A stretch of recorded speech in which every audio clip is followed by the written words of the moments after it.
Hello दोस्तों, क्या हाल है। आप देख रहे हैं इंपॉर्टेंट और सचोट न्यूज, जहां मिलती हैं आपको देश और दुनिया की तमाम बड़ी खबरें सबसे पहले और सबसे विश्वसनीय रूप में। कृपया वीडियो को लाइक और चैनल को सब्सक्राइब करें और कमेंट बॉक्स में जरूर बताइए कि आप ये वीडियो कहां से देख रहे हैं। तो चलिए शुरू करते हैं आज के वीडियो को।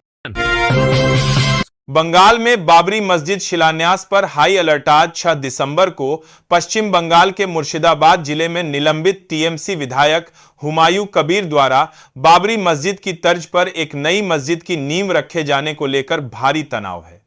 यह दिन बाबरी मस्जिद विध्वंस की बरसी होने के कारण प्रशासन पूरी तरह सतर्क है। कोलकाता हाईकोर्ट ने शिलान्यास पर रोक नहीं लगाई, लेकिन कानून व्यवस्था बनाए रखने की जिम्मेदारी राज्य सरकार पर डाली है। इसके चलते बेलडांगा इलाके को हाई सिक्योरिटी जोन घोषित किया गया है, जहां पुलिस के साथ साथ राफ और बीएसएफ के जवान भी तैनात हैं। विधायक हुमायूं कबीर का दावा है कि कार्यक्रम शांति से पूरा होगा और उन्हें जनता का पूरा समर्थन मिल रहा है। सुरक्षा के सख्त इंतजामों के बीच इस संवेदनशील आयोजन पर सभी की निगाहें टिकी हुई हैं। केरल चुनाव वोटर लिस्ट अपडेट की तारीख बढ़ी। केरल में स्थानीय निकाय चुनावों से पहले भारत निर्वाचन आयोग ने स्पेशल इंटेंसिव रिवीजन शेड्यूल को 1 हफ्ता बढ़ा दिया है। यह फैसला राज्य सरकार और सुप्रीम कोर्ट में दायर याचिका के बाद लिया गया है। दरअसल 9 और 11 दिसंबर को होने वाले चुनावों से पहले वोटर लिस्ट के फॉर्म जमा करने की अंतिम तारीख बढ़ाने की मांग हो रही थी। अब नई तारीखों के अनुसार ड्राफ्ट वोटर लिस्ट 16 दिसंबर की जगह अब 23 दिसंबर को प्रकाशित होगी। वही फाइनल वोटर लिस्ट अब 14 फरवरी 2026 की जगह 21 फरवरी 2026 को जारी की जाएगी। ईसीआई ने मुख्य सचिव के अनुरोध को मानते हुए यह बदलाव किया है, जिससे यह सुनिश्चित हो सके कि सभी पात्र नागरिकों का नाम मतदाता सूची में शामिल हो सके। ग्रामीण विकास पर अमित शाह का जोर। हर पंचायत में सहकारी संस्था। केंद्रीय गृह एवं सहकारिता मंत्री अमित शाह ने गुजरात के गांधीनगर में अर्थ समिट 2025 का उद्घाटन करते हुए ग्रामीण अर्थव्यवस्था, कृषि और सहकारिता को भारत की आर्थिक रीढ़ समिट बताया। उन्होंने स्पष्ट किया कि देश का भावी विकास मॉडल इन्हीं आधारों पर खड़ा होगा। अपने संबोधन में उन्होंने हर पंचायत में एक सहकारी संस्था बनाने की बड़ी घोषणा की, जिसका लक्ष्य 50 करोड़ से ज्यादा सक्रिय सदस्य बनाना है। गृह मंत्री शाह ने कहा कि सरकार ने सतत विकास का नया आदर्श स्थापित किया है। उन्होंने सहकार सारथी की 13 से अधिक डिजिटल सेवाओं को भी लॉन्च किया, ताकि तकनीक के माध्यम से ग्रामीण कोऑपरेटिव्स को मजबूत किया जा सके और कोई भी व्यक्ति विकास की दौड़ में पीछे न छूटे। बीजेपी कांग्रेस पर केजरीवाल का बड़ा वार। आप के खिलाफ दोनों एकजुट। गुजरात के जामनगर में आप विधायक गोपाल इटालिया पर हुए कथित हमले के बाद आम आदमी पार्टी के संयोजक अरविंद केजरीवाल ने बीजेपी और कांग्रेस दोनों पर तीखा निशाना साधा है। केजरीवाल ने एक्स पर पोस्ट करते हुए आरोप लगाया कि गुजरात में आपकी बढ़ती लोकप्रियता से दोनों पार्टियां घबराई हुई हैं। उन्होंने सवाल उठाया, जब आप बीजेपी की नाकामियों पर सवाल उठाती है तो कांग्रेस को दर्द क्यों होता है। केजरीवाल ने दावा किया कि यह हमला साफ दर्शाता है कि गुजरात में बीजेपी और कांग्रेस मिलकर आपके खिलाफ लड़ रहे हैं। उन्होंने दोनों पार्टियों को चेतावनी देते हुए कहा कि आपके नेता न डरते हैं और न झुकते हैं, क्योंकि गुजरात की जनता अब बदलाव का मन बना है चुकी है। बंगाल में बाबरी मस्जिद शिलान्यास पर हाई अलर्ट। आज 6 दिसंबर को पश्चिम बंगाल के मुर्शिदाबाद जिले में निलंबित टीएमसी विधायक हुमायूं कबीर द्वारा बाबरी मस्जिद की तर्ज पर एक नई मस्जिद की नींव रखे जाने को लेकर भारी तनाव है। यह दिन बाबरी मस्जिद विध्वंस की बरसी होने के कारण प्रशासन पूरी तरह सतर्क है। कोलकाता हाईकोर्ट ने शिलान्यास पर रोक नहीं लगाई, लेकिन कानून व्यवस्था बनाए रखने की जिम्मेदारी राज्य सरकार पर डाली है। इसके चलते बेलडांगा इलाके को हाई सिक्योरिटी जोन घोषित किया गया है, जहां पुलिस के साथ साथ राफ और बीएसएफ के जवान भी तैनात हैं। विधायक हुमायूं कबीर का दावा है कि कार्यक्रम शांति से पूरा होगा और उन्हें जनता का पूरा समर्थन मिल रहा है। सुरक्षा के सख्त इंतजामों के बीच इस संवेदनशील आयोजन पर सभी की निगाहें टिकी हुई हैं। केरल नेहरू की विरासत को मिटाने का प्रयास, सोनिया गांधी का पलटवार। कांग्रेस नेता सोनिया गांधी ने पूर्व प्रधानमंत्री जवाहरलाल नेहरू की विरासत को कमजोर करने के प्रयासों की कड़ी आलोचना की है। नई दिल्ली में एक कार्यक्रम में सोनिया गांधी ने कहा कि नेहरूवादी विरासत को मिटाने की कोशिशें भारत के सामाजिक, राजनीतिक और आर्थिक आधारों को कमजोर कर रही है। उन्होंने आरोप लगाया कि मौजूदा सरकार का मुख्य लक्ष्य नेहरू को बदनाम करना है, लेकिन यह केवल उनकी छवि नहीं बल्कि आधुनिक भारत की नींव को हिलाने का प्रयास है। सोनिया गांधी ने जोर दिया कि नेहरू की आलोचना हो सकती है, लेकिन उनके विचारों को तोड़ना, मरोड़ना और झूठ फैलाना गलत है। उन्होंने पार्टी कार्यकर्ताओं और देश से आह्वान किया कि इस परियोजना का मुकाबला कर संवैधानिक वादों और लोकतांत्रिक मूल्यों की रक्षा की जाए। अजमेर दरगाह विवाद, पीएम की चादर पर रोक की मांग। राजस्थान में हिंदू सेना ने अजमेर दरगाह को लेकर एक नया कानूनी कदम उठाया है। राष्ट्रीय अध्यक्ष विष्णु गुप्ता ने अजमेर जिला कोर्ट में याचिका दायर कर मांग की है कि प्रधानमंत्री समेत अन्य संवैधानिक पदों से दरगाह पर चढ़ाई जाने वाली चादर की प्रथा पर रोक लगाई जाए। हिंदू सेना का तर्क है कि यह प्रथा पूर्व प्रधानमंत्री नेहरू द्वारा मुस्लिम तुष्टीकरण के लिए शुरू की गई थी। शुक्रवार को इस याचिका पर सुनवाई हुई, जिसके बाद कोर्ट ने अल्पसंख्यक मंत्रालय को नोटिस जारी किया है। अगली सुनवाई 10 दिसंबर को होगी। हिंदू सेना पहले भी दरगाह में शिव मंदिर होने का दावा कर चुकी है। संगठन का कहना है कि जब तक दरगाह का केस कोर्ट में चल रहा है, तब तक इस प्रथा को बंद किया जाना चाहिए। जारा को कोर्ट में पहुंचा जाना चाहिए। 12 अजा में नेहरू की विरासत को मिटाने का प्रयास, सोनिया गांधी का पलटवार। कांग्रेस नेता सोनिया गांधी ने पूर्व प्रधानमंत्री जवाहरलाल नेहरू की विरासत को कमजोर करने के प्रयासों की कड़ी आलोचना की है।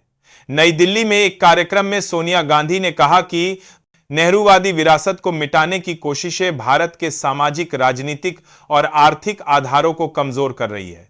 उन्होंने आरोप लगाया कि मौजूदा सरकार का मुख्य लक्ष्य नेहरू को बदनाम करना है, लेकिन यह केवल उनकी छवि नहीं बल्कि आधुनिक भारत की नींव को हिलाने का प्रयास है। सोनिया गांधी ने जोर दिया कि नेहरू की आलोचना हो सकती है, लेकिन उनके विचारों को तोड़ना, मरोड़ना और झूठ फैलाना गलत है। उन्होंने पार्टी कार्यकर्ताओं और देश से आह्वान किया कि इस परियोजना का मुकाबला कर संवैधानिक वादों और लोकतांत्रिक मूल्यों की रक्षा की जाए। अजमेर दरगाह विवाद, पीएम की चादर पर रोक की मांग। राजस्थान में हिंदू सेना ने अजमेर डॉक्टर आंबेडकर की पुण्यतिथि नेताओं ने दी श्रद्धांजलि। आज संविधान निर्माता डॉक्टर भीमराव अंबेडकर की 69वीं पुण्यतिथि है, जिसे महापरिनिर्वाण दिवस के रूप में मनाया जा रहा है। इस अवसर पर प्रधानमंत्री नरेंद्र मोदी और कांग्रेस नेता राहुल गांधी सहित तमाम नेताओं ने उन्हें श्रद्धांजलि अर्पित की।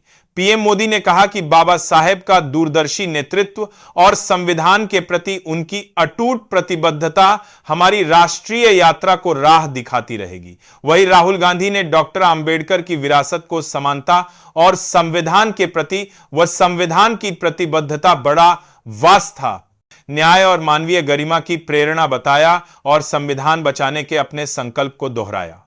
कांग्रेस अध्यक्ष मल्लिकार्जुन खड़गे ने उन्हें सामाजिक न्याय की सबसे मजबूत आवाज बताया। देश भर में लोकतंत्र और समानता के लिए उनके अमूल्य योगदान को याद किया जा रहा है। पुतिन के भारत दौरे पर रूसी मीडिया उत्साहित, पश्चिमी देश परेशान। रूसी राष्ट्रपति व्लादिमीर पुतिन के सफल भारत दौरे पर रूसी सरकारी मीडिया में जबरदस्त उत्साह देखने को मिल रहा है। रूसी टीवी होस्ट ने दावा किया है कि प्रधानमंत्री मोदी द्वारा पुतिन का गर्मजोशी से स्वागत रूस के विरोधी और यूरोपीय देशों के लिए अपमान बन गया है। रूसी विश्लेषकों ने पश्चिमी मीडिया की टिप्पणियों का हवाला देते हुए कहा कि फ्रांस और जर्मनी के अखबार मान रहे हैं कि मोदी ने पश्चिमी दबाव के बावजूद पुतिन को रेड कारपेट स्वागत देकर ग्लोबल साउथ के लिए एक मिसाल पेश की है।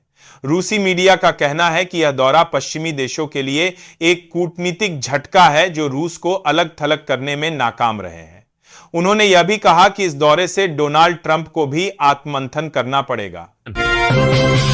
योगी सरकार का बड़ा ऐलान, अंबेडकर मूर्तियों की सुरक्षा का बनेगा सिस्टम। उत्तर प्रदेश के मुख्यमंत्री योगी आदित्यनाथ ने बाबा साहेब भीमराव अंबेडकर की पुण्यतिथि के मौके पर एक बड़ा ऐलान किया है। उन्होंने कहा कि राज्य में अंबेडकर की मूर्तियों से शरारती तत्वों द्वारा की जाने वाली छेड़छाड़ को रोकने के लिए सरकार जल्द ही एक सुरक्षा सिस्टम बनाएगी। मुख्यमंत्री ने घोषणा की कि इस सिस्टम के तहत जहां भी बाबा साहेब की मूर्तियां लगी हैं, उनकी सुरक्षित और सम्मानजनक सुरक्षा सुनिश्चित करने के लिए बाउंड्री वॉल बनाई जाएगी और मूर्तियों के ऊपर कैनोपी लगाई जाएगी। इसके अलावा उन्होंने कहा कि सरकार दलित, आदिवासी और सबसे पिछड़े वर्गों को हर तरह की सुविधाएं देने के लिए काम कर रही है, जिसके तहत इन बस्तियों को बेहतर कनेक्टिविटी से जोड़ा जाएगा।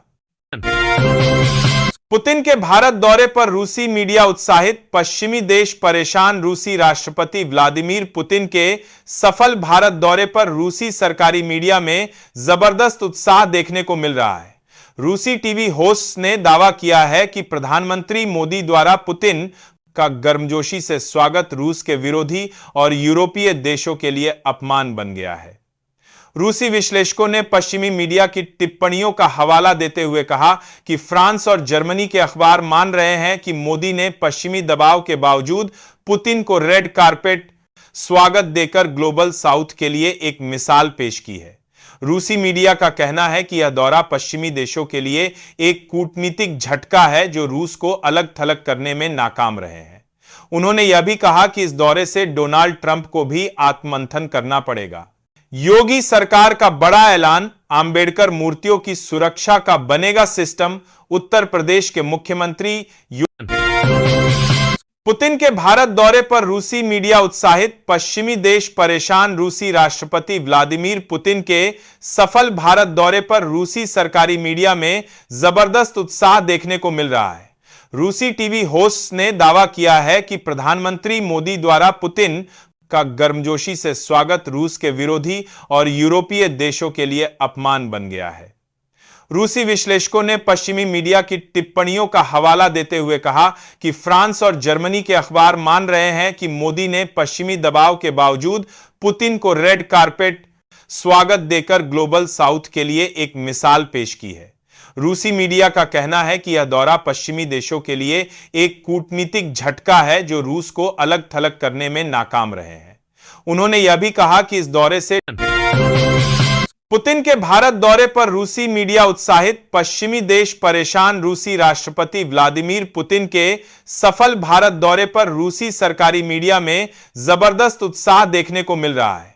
रूसी टीवी होस्ट ने दावा किया है कि प्रधानमंत्री मोदी द्वारा पुतिन का गर्मजोशी से स्वागत रूस के विरोधी और यूरोपीय देशों के लिए अपमान बन गया है।